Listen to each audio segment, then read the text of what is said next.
నమస్తే, welcome to Yoyo TV. Telangana రాష్ట్రంలో జూబ్లీహిల్స్ ఉప ఎన్నికలో ఏ పార్టీ గెలవబోతుందనే ఉత్కంఠ రోజు రోజు పెరుగుతూ ఉంది. సో మరి దీనికి సంబంధించి మనతో పాటు మాట్లాడడానికి BRS party leader Rakesh Reddy గారు అయితే ఉన్నారు. సో నిన్న కాంగ్రెస్ అభ్యర్థి నవీన్ యాదవ్ బీఆర్ఎస్ పార్టీకి వార్నింగ్లు ఇస్తూ ఉన్నారు. సో గల్లీలలో ఎవరు తిరగలేరు అని చెప్పేసి మాట్లాడుతూ ఉన్నారు. సో దీనికి సంబంధించి ఎట్లా స్పందిస్తారని తెలుసుకుందాం. అంటే ఎట్లా చూస్తారు, అంటే జూబ్లీహిల్స్ ఉప ఎన్నిక నడుస్తూ ఉంది. సో మరి దానికి సంబంధించిన కాంగ్రెస్ అభ్యర్థి మాట్లాడిన వ్యాఖ్యలు ఎట్లా చూస్తారు? అంటే ఒకటి, బీఆర్ఎస్ పార్టీ ఈ రాష్ట్రంలో ఒక ప్రధాన ప్రతిపక్షం.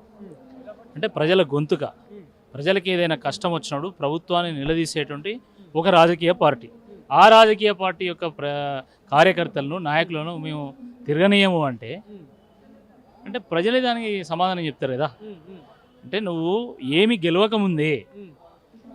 గెలవక ముందుకే అధికార పార్టీ నాది కాబట్టి నా ఇష్టం ఉన్నట్టు చేస్తా, నేను తిరగనీయను అంత అప్రజాస్వామికంగా వివరిస్తే రేపు గెలిస్తే ఏంది ప్రజల పరిస్థితి, సాధారణ ప్రజల పరిస్థితి ఏంది?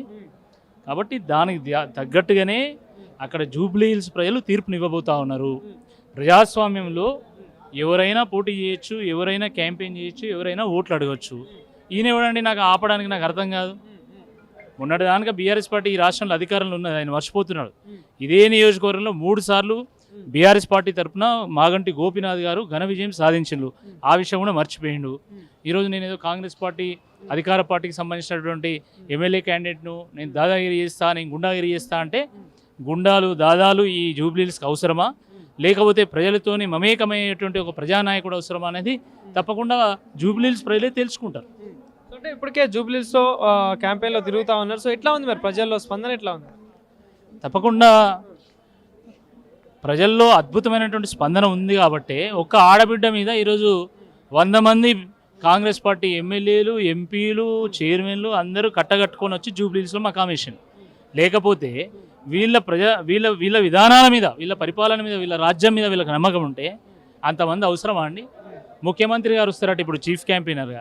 ఏం వెలగబెట్టడానికి? ఆయన ఎప్పుడెప్పుడు వస్తారా, ఎప్పుడెప్పుడు తరిమి కొడదామా అని చెప్పేసి హైదరాబాద్లో ఉన్నటువంటి పేద బడుగు బలహీన వర్గాల ప్రజలు ఎదురు చూస్తున్నారు. ఎందుకంటే హైదరాబాద్ పేరు చెప్పి, మూసీ పేరు చెప్పి ఈరోజు పేద ప్రజలకు గూడు లేకుండా చేసిండ్రు, వాళ్ళను గూడు లేని పక్షులుగా మార్చిండ్రు, అనాథలుగా మార్చినటువంటి ఈ నేపథ్యంలో తప్పకుండా కాంగ్రెస్ పార్టీకి గుణపాఠం తప్పదు. అది వాళ్ళ సర్వేలో అర్థమవుతా ఉంది. కాబట్టి రకరకాల ప్రయత్నాలు ఈరోజు చేస్తూ ఉన్నారు. వాళ్ళు చేయని ప్రయత్నం లేదు. ముందు దొంగ ఓట్లు వేసిండ్రు, దాని తర్వాత ఇప్పుడు బెదిరిస్తున్నారు, దాని తర్వాత మళ్ళీ అజరుద్దీన్ గారిని ఇప్పుడు మంత్రి చేస్తారట. ఇన్ని రోజులు మైనార్టీల మీద ప్రేమ లేదు, కానీ జూబ్లీహిల్స్ ఎన్నిక రాగానే ప్రేమ పుట్టుకొచ్చింది. అది ఎవరి వల్ల? ఈరోజు అజరుద్దీన్ గారు మంత్రి అవుతున్నారు అంటే దానికి కారణం బీఆర్ఎస్ పార్టీ. ఒక మైనార్టీ లేనటువంటి మంత్రివర్గం కేవలం ఇది మాత్రమే. ఎందుకు మైనార్టీలను మీరు మంత్రివర్గంలో చేర్చరు అని చెప్పి పదే పదే బీఆర్ఎస్ పార్టీ ప్రశ్నించినటువంటి నేపథ్యంలో మైనార్టీలకు వాళ్ళని మచ్చిగా చేసుకోవడానికి ఈరోజు అజరుద్దీన్ గారిని మంత్రిగా చేయాలని కుట్ర పన్నుతున్నారు.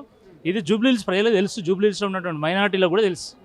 సో అంటే నిన్న సినీ కార్మికులతో కూడా పెద్ద ఎత్తున సభ నిర్వహించడం జరిగింది ముఖ్యమంత్రి గారు. సో సభలో అనేక హామీలు ఇస్తూ ఉన్నారు. సో ఎట్లా చూడొచ్చు, అంటే ఒక ఉప ఎన్నిక నేపథ్యంలో ఇట్లా జరుగుతూ ఉంది? ముఖ్యమంత్రిగా ఉండి ఆయన దిగజారి సినీ వాళ్ళతోని, ఇంకో కులపోలతోని, వాళ్ళతోని వీళ్ళతోని మీటింగ్లు పెట్టుకుంటాడు. ఇప్పుడు స్వయంగా కేవలం ఒక ఈ ఎన్నిక కోసం ఒక మంత్రిని ప్రకటించడము, రేపు మాపు ఆయన రోడ్డు మీద తిరుగుతాడట ఆయన. అంటే ఒక ముఖ్యమంత్రి ఒక ఉప ఎన్నిక కోసం ఇన్ని నానా తంటాలు పడుతున్నాడంటే వాళ్ళ ఓటమి ఖాయమైంది. ఆయన ఇది ఓడిపోగానే ఆయన ముఖ్యమంత్రి నుంచి దిగిపోవడం ఖాయం, కాంగ్రెస్ పార్టీ కుప్పగూలడం ఖాయం. అందుకనే ఈ రకమైనటువంటి ప్రయత్నాలు చేస్తూ ఉన్నారు. తప్పకుండా తెలంగాణ ప్రజల ఆకాంక్ష మేరకు జూబ్లీహిల్స్ ప్రజలు వాళ్ళ హృదయాన్ని ఆవిష్కరిస్తారు. 11వ తారీఖు బ్యాలెట్ మన బాక్స్లో చూస్తాం. 100% ఎగిరేది గులాబీ జెండా.